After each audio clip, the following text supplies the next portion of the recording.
নমস্কার বন্ধুরা, Monas kitchen and blog 245 চ্যানেলে তোমাদের অনেকখানি স্বাগত জানাই। আবারও চলে এসেছি নতুন আরেকটা রেসিপি নিয়ে। আজকে কিন্তু গ্রাম বাংলার পুরাতন একটা রেসিপি নিয়ে এসেছি। এটা হচ্ছে গুগলি বা গেঁড়ি রেসিপি।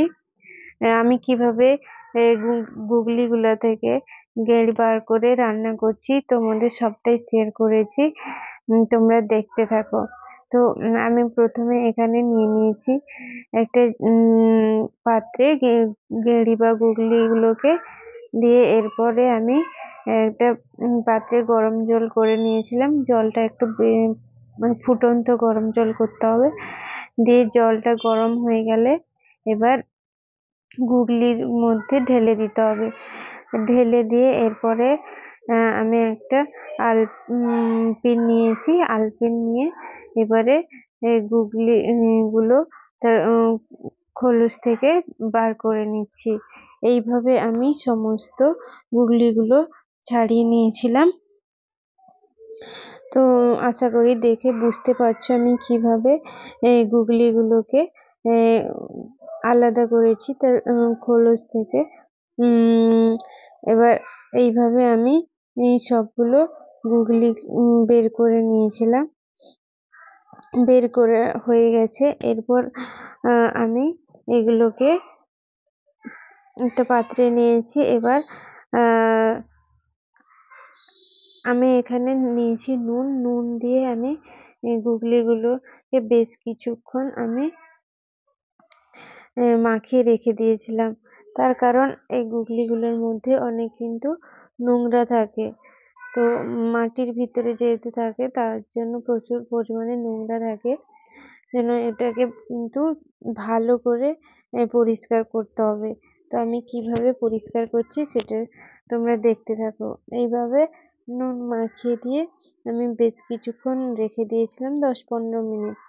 এতে মধ্যে থেকে যে নোংরাগুলো ছিল ওগুলো বেরিয়ে আসবে। এইভাবে রেখে দেওয়ার পরে আমি জল দিয়ে ভালো করে ধুয়ে নিয়েছিলাম।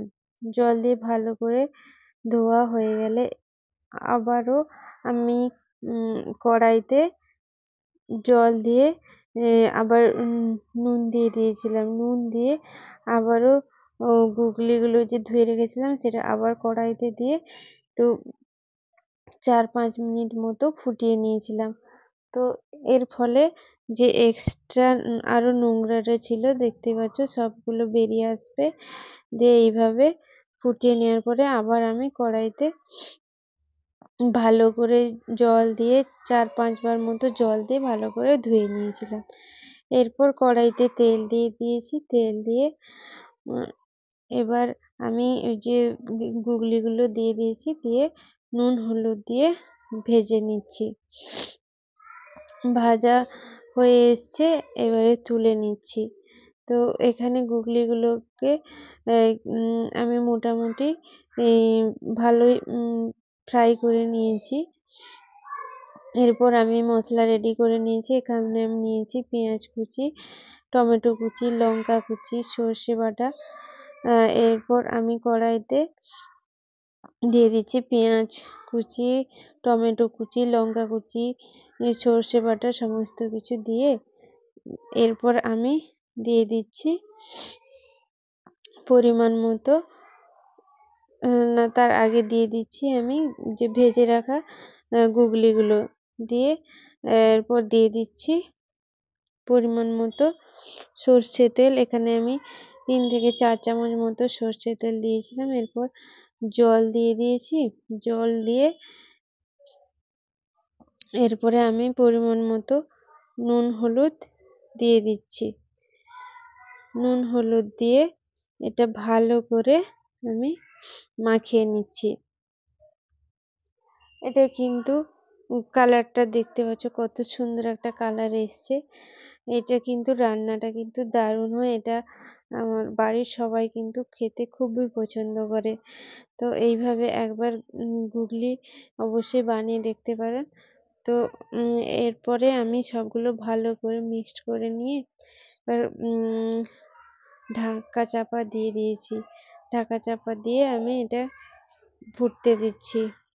যা মিডিয়াম টু লো আঁচে আমি 10 মিনিট মতো ফুটিয়ে নিয়েছি। এই যে রান্নাটা প্রায় কমপ্লিট হয়ে এসছে। এইভাবে শুকনো শুকনো করে ভালো করে আমি রান্নাটা করে নিয়েছি। এই রান্নাটা কিন্তু দারুণ হয়েছিল খেতে। আমাদের ঘরে প্রায় প্রতিবারেই এই রান্নাটা আমি এভাবেই করে থাকি। তো এইভাবে রান্নাটা করলে কিন্তু এই দিয়েই পুরো ভাত খাওয়া হয়ে যাবে। তো কেমন হয়েছে রান্নাটা অবশ্যই তোমরা কমেন্ট করে জানাবে। যদি ভালো লাগে অবশ্যই লাইক করে দিবে। যারা যারা নতুন বন্ধু আছো তারা অবশ্যই আমার চ্যানেলটিকে সাবস্ক্রাইব করে দিবে, যারা এখনো সাবস্ক্রাইব করোনি। যারা পুরনো বন্ধু আছো আমার পাশে থেকো, যারা পাশে আছো তাদের অসংখ্য অসংখ্য ধন্যবাদ পাশে থাকার জন্য। আবার নতুন আরেকটা রেসিপির সঙ্গে দেখা হবে। ততক্ষণের জন্য ভালো থেকো, সুস্থ থাকো, সবাইকে ভালো রেখো। বাই।